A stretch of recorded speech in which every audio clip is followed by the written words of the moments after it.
Assalamualaikum warahmatullahi wabarakatuh. Apa kabar teman-teman yang mengambil mata kuliah Bahasa Indonesia? Alhamdulillah, pada kesempatan ini kita bisa melanjutkan perkuliahan daring kita dalam mata kuliah Bahasa Indonesia atau yang fokus terhadap penulisan karya ilmiah.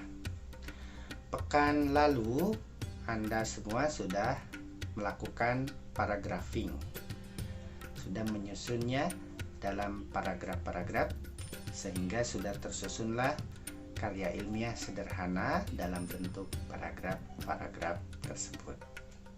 Jempol untuk Anda semua. Setelah itu, pekan selanjutnya saya minta untuk menganalisis apakah paragraphing Anda itu sudah memenuhi pengertian karya ilmiah yang indikator-indikatornya ada 8. Yang pertama, hasil pemikiran. Yang kedua, disiplin ilmunya apa. Yang ketiga, apakah sudah disusun secara sistematis. Yang keempat, apakah sudah disusun secara ilmiah. Yang kelima, sudah logiskah. Yang keenam, sudah benarkah? Yang ketujuh, sudah bertanggung jawabkah paragraphing Anda? Dan yang kedelapan, apakah sudah memenuhi kaidah penulisan bahasa Indonesia yang berlaku standar yang menurut PUEBI, Pedoman Umum Ejaan Bahasa Indonesia. Baiklah, yang pertama, indikator pertama, apakah sudah merupakan hasil pemikiran? Saya sudah membacanya. Beberapa tentu merupakan tema paragraphing Anda sudah merupakan hasil pemikiran karena dia bukan ungkapan perasaan, bukan hoax. Judul-judulnya adalah atau tema-temanya tema-tema yang memungkinkan diteliti secara keilmuan. Yang kedua, apa dasar keilmuannya?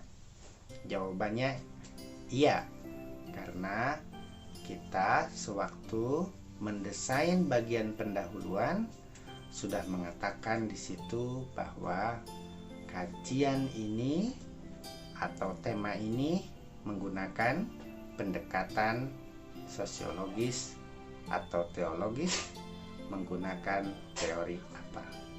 Selanjutnya, disusun secara sistematis. Apakah sudah sistematis paragraphing Anda? Tentu jawabannya ya, karena paragraphing atau karya ilmiah yang sudah Anda paragraphing itu sudah disusun secara sistematis. Pendahuluan dulu, kemudian ada pembahasan, kemudian ada kesimpulan. Pendahuluan paragraphing karya ilmiah Anda susun berdasarkan unsur-unsur pernyataan gagasan. Yang kedua, latar belakang penulisan. Yang ketiga, pendekatan atau keilmuannya apa. Artinya, pendahuluan Anda sudah disusun secara sistematis. Bagaimana dengan pembahasan atau isi karya ilmiah Anda? Apakah sistematis juga? Jawabannya tentu iya, karena Anda menyusunnya berdasarkan ide-ide pokok, dan masing-masing ide pokok disupport dengan beberapa ide pendukung atau ide penjelas. Apakah paragraphing karya ilmiah Anda bagian kesimpulan itu disusun secara sistematis? Jawabannya iya, karena kita semua mendesain kesimpulan itu bukan dari dunia lain, bukan dari sumber lain, tapi didasarkan pada pernyataan ulang, restatement, menyatakan ulang tesis statement atau pernyataan gagasan yang ditulis di pendahuluan. Kemudian yang kedua, kesimpulan kita didesain dengan cara menyatakan ulang ide-ide pokok. Jadi sudah sistematis. Selanjutnya, apakah sudah ilmiah? Tentu bisa dilihat dari mana. Jawabannya iya, karena di pendahuluan kita sudah mendesain pendahuluan dengan menyatakan kajian ini atau makalah ini atau jurnal ini akan dikaji menggunakan keilmuan X, menggunakan teori Y. Yang kedua, tentu seperti yang saya minta di pekan terakhir, desain karya ilmiah Anda seharusnya ilmiah. Jika sudah ditambahkan dari banyak sumber, datanya, informasinya dari buku-buku lain, jurnal, internet, terstandar, dan lain-lain. Yang kelima, apakah logis paragrafing karya ilmiah Anda? Beberapa logis, artinya paragraf yang Anda susun semestinya seimbang. Maksud seimbang gimana?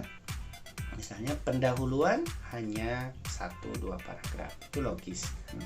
Kemudian pembahasan tentu lebih banyak dari pendahuluan berdasarkan jumlah ide pokok yang dirumuskan. Kalau kemarin ide pokoknya ada 4, berarti pembahasan ada 4 paragraf. Kalau kemarin ide pokoknya ada 5, mungkin pasti minimal pembahasan atau isi ada 5 paragraf. Kesimpulan apakah logis? Tentu kesimpulan juga lebih sedikit dari jumlah paragraf di kesimpulan, tentu lebih sedikit dari isi atau pembahasan.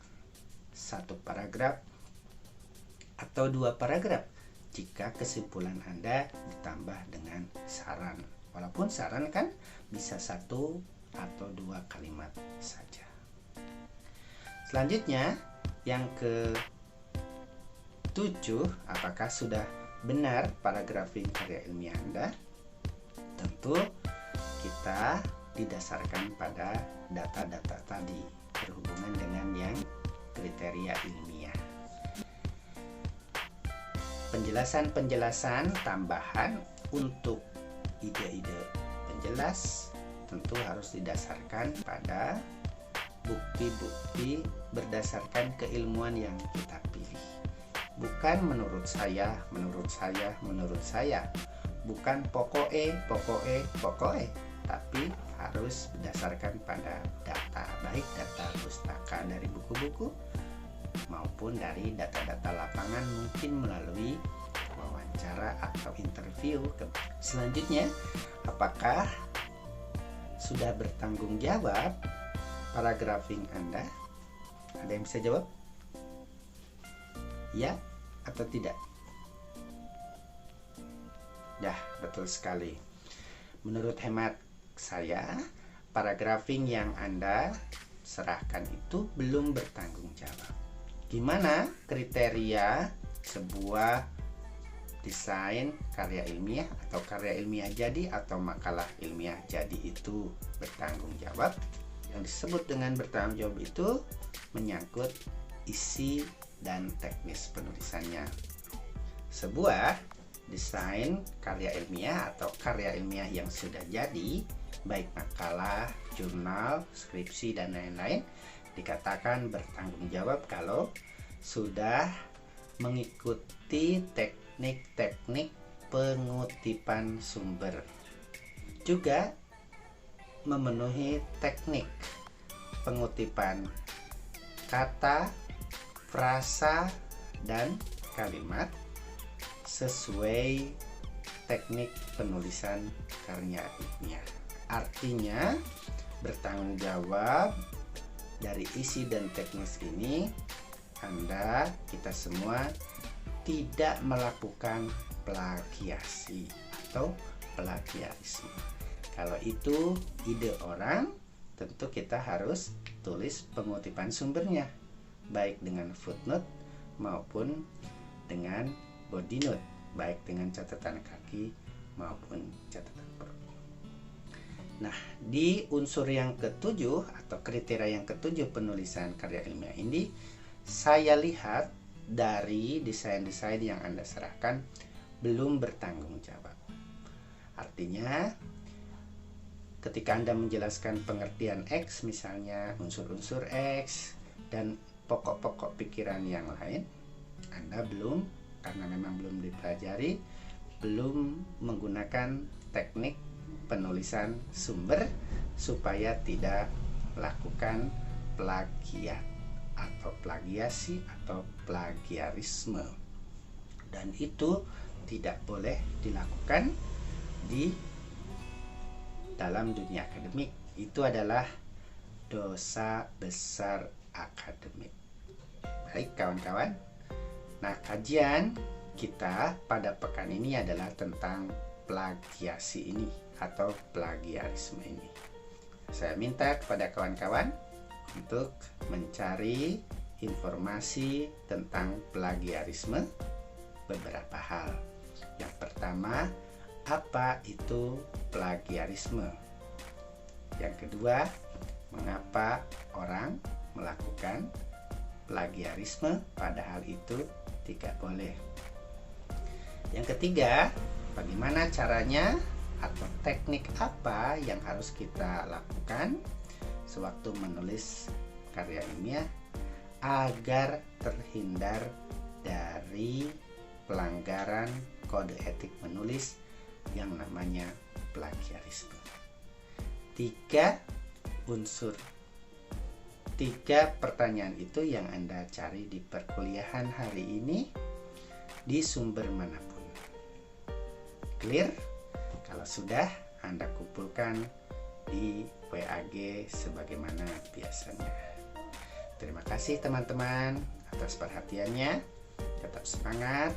Salam sehat. Salam bahagia. Billahi taufik wal hidayah. Assalamualaikum warahmatullahi wabarakatuh.